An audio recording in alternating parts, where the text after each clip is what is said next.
Que a comunicação e a oratória são habilidades fundamentais para o sucesso profissional, tenho certeza que ninguém duvida. Agora, como alcançar uma oratória magnética? Como se transformar em um grande orador?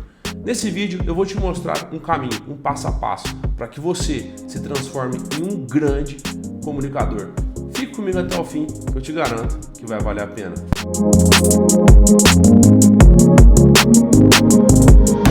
Bom, eu desenvolvi uma teoria em cima disso depois de anos de estudo, diversos especialistas, livros, aplicando na prática.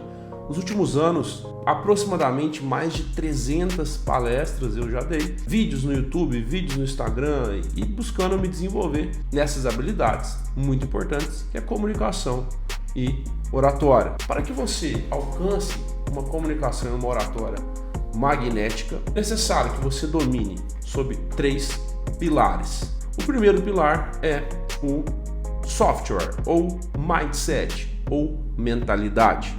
O segundo é conhecimento profundo.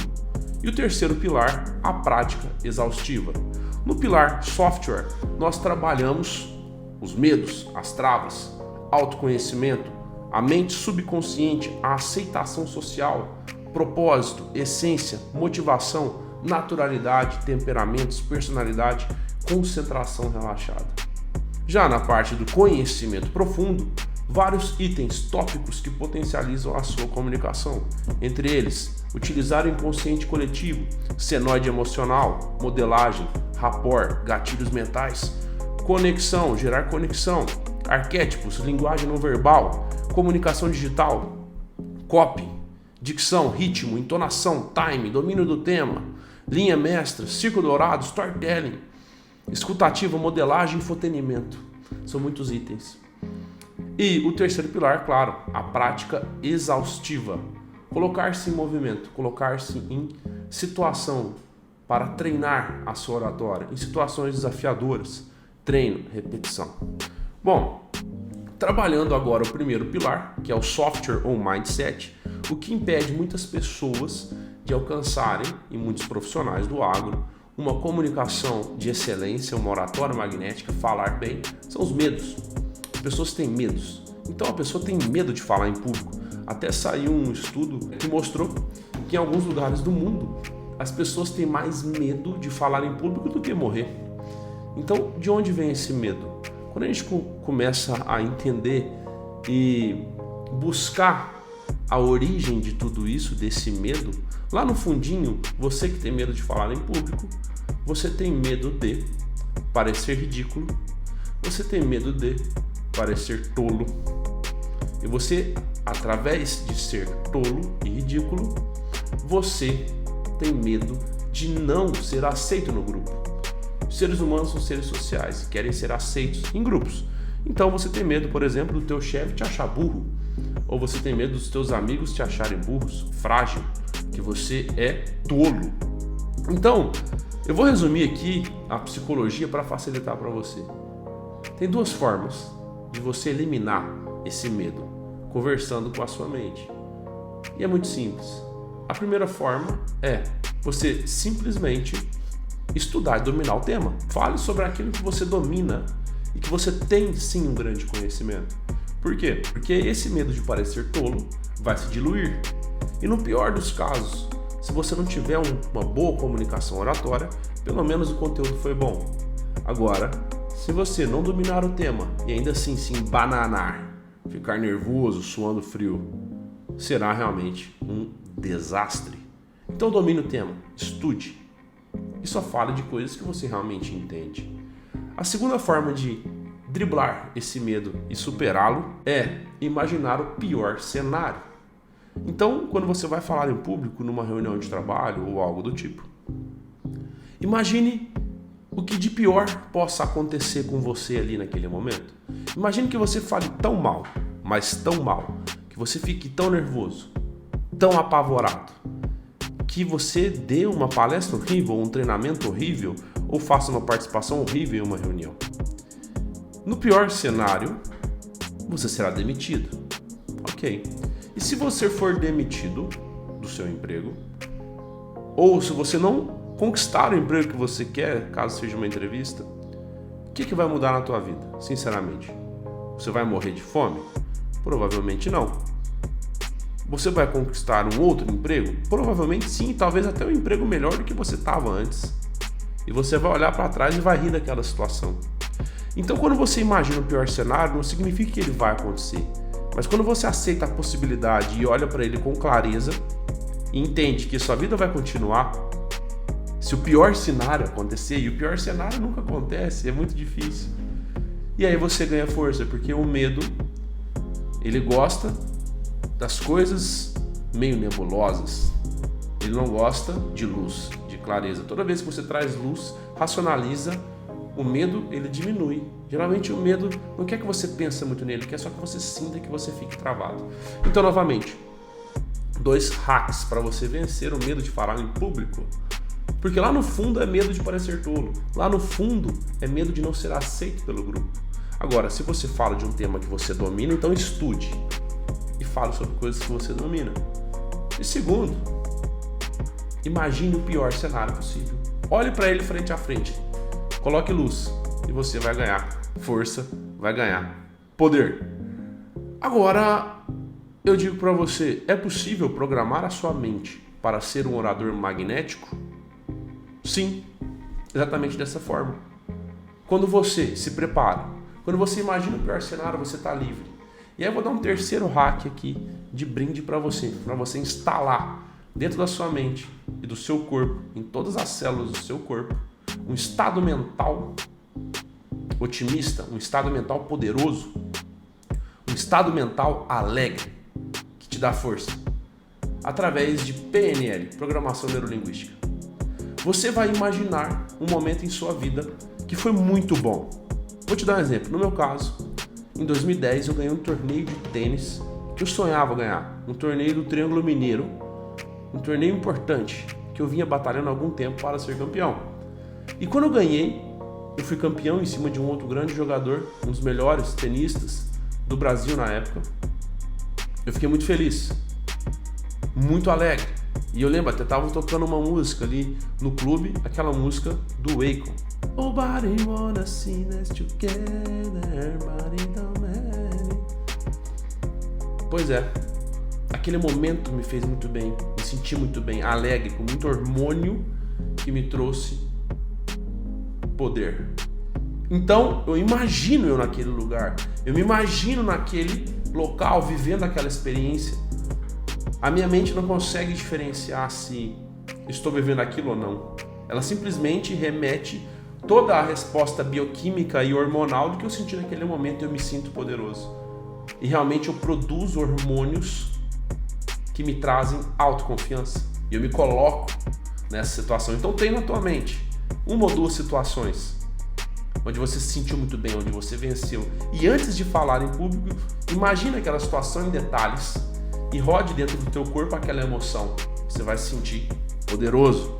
Então, agora vamos para o segundo pilar para alcançar uma oratória magnética. Como dominar a teoria profunda? O segundo pilar é a teoria profunda e me tornar um orador magnético. A teoria profunda são itens para potencializar sua comunicação. Entre eles, eu vou conversar sobre alguns aqui só. Para falar sobre inconsciente coletivo é preciso entender que definição de inconsciente coletivo, segundo Carl Gustav Jung, o inconsciente coletivo não se desenvolve individualmente, ele é herdado, é um conjunto de sentimentos, pensamentos e lembranças compartilhadas por toda a humanidade.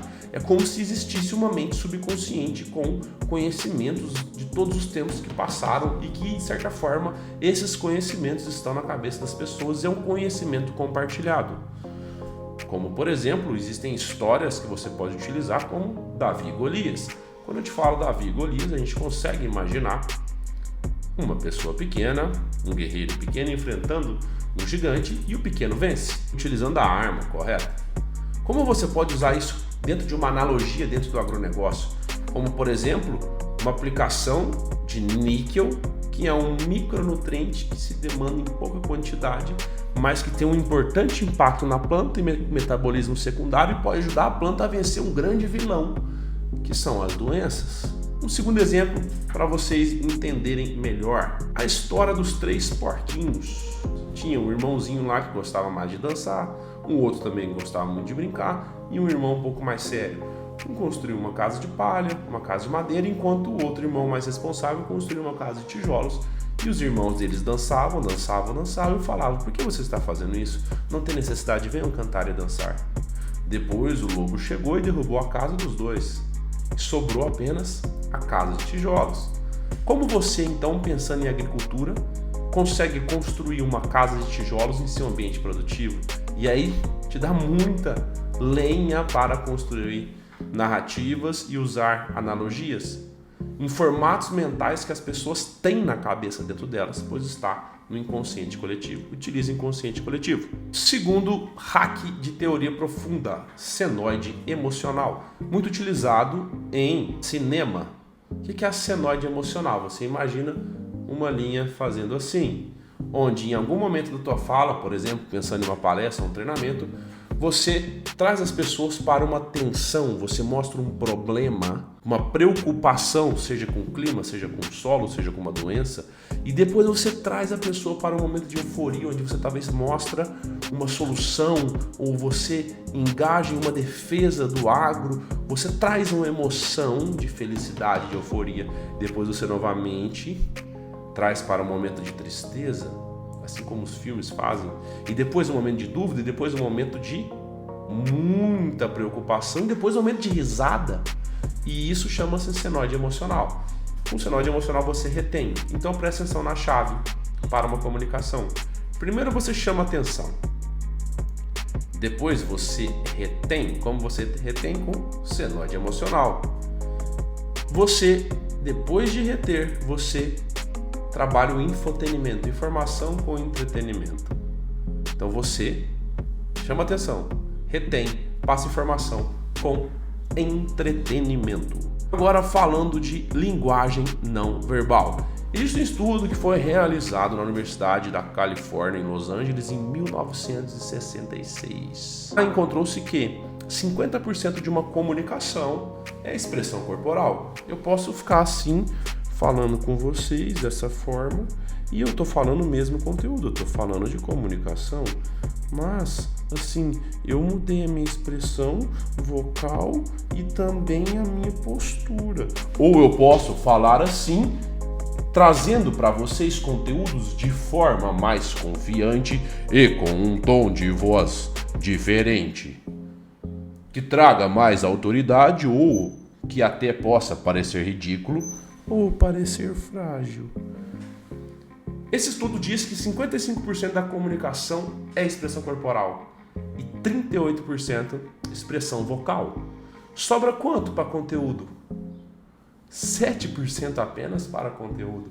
Então, atente-se para linguagem não verbal. Então, se você, por exemplo, está com os braços cruzados, demonstra que talvez você está fechado a novas ideias, incomodado ou só com frio mesmo. Ou se você está falando com um público que mostra as palmas das mãos, inconscientemente a pessoa entende que você está ali desarmado e que ela pode confiar em você. E por aí vai. Existem N formas de se trabalhar. Esse vídeo é um vídeo mais resumido. Bom, vamos falar de dicção. E para trabalhar uma dicção, eu vou ensinar um hack para vocês. A dicção é muito importante. Eu vou ensinar o truque da caneta. Você pega uma caneta. 1, 2, 3, 4, 5, 6, 7, 8, 9, 10. Janeiro, fevereiro, março, abril, maio, junho, julho, agosto, setembro, outubro, novembro, dezembro. Percebe como a minha dicção melhorou bastante? Faça isso e você melhorará a tua dicção. Linha mestra. O que é linha mestra? Você tem que ter na tua cabeça exatamente uma linha mestra sobre qualquer tema que você vai conversar, seja numa conversa cotidiana, ou numa palestra, ou num treinamento, ou num dia de campo. Essa linha mestra é o que separa os bons dos realmente fantásticos, ou dos mestres na comunicação. Pois Você pode fazer perguntas durante a palestra, mas você tem uma linha mestra, que tem uma introdução, onde nessa introdução você faz uma promessa, você conta uma história, você faz uma pergunta, uma analogia, você capta a atenção.